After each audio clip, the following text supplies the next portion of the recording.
नमस्कार दोस्तों, मैं हूं आपके साथ वैशाली और स्वागत है आपका हमारे द राना न्यूज चैनल पर। जहां हम आपके लिए लाते हैं देश दुनिया की सबसे बड़ी, सबसे ताजा और सबसे भरोसेमंद खबरें। चाहे राजनीति हो, अपराध हो, खेल हो या मनोरंजन, हर खबर तक पहुंचने के लिए जुड़े रहिए हमारे साथ। तो बिना देर किए चलिए शुरू करते हैं खबरों की ओर।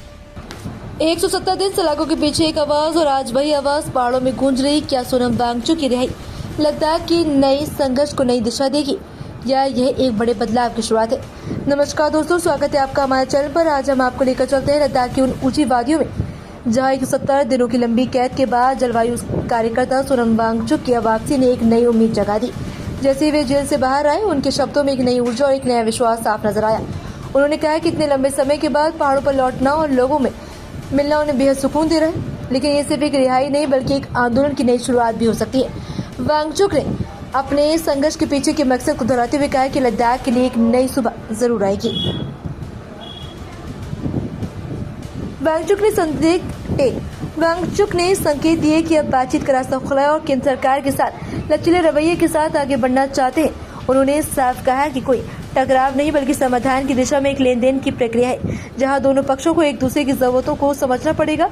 इस पूरे मुद्दे के केंद्र में दो बड़ी मांगे हैं। पहली, लद्दाख को छठी अनुसूची में शामिल करना और दूसरी, लोकतांत्रिक व्यवस्था की बहाली।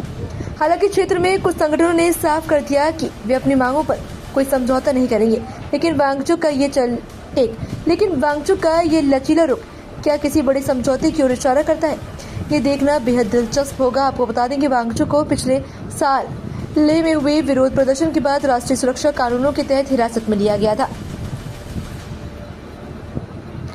कि सरकार और आंदोलन के बीच बातचीत की शुरुआत है या फिर कोई बड़ी राजनीतिक संकेत? वांगचुक ने यह भी कहा कि किसी भी बातचीत का मकसद जीत जीत की स्थिति होना चाहिए, जहां दोनों पक्ष संतुष्ट हों। उन्होंने चेतावनी भी दी कि अगर किसी भी एक पक्ष की हार होती है तो वे समाधान टिकाऊ नहीं होगा।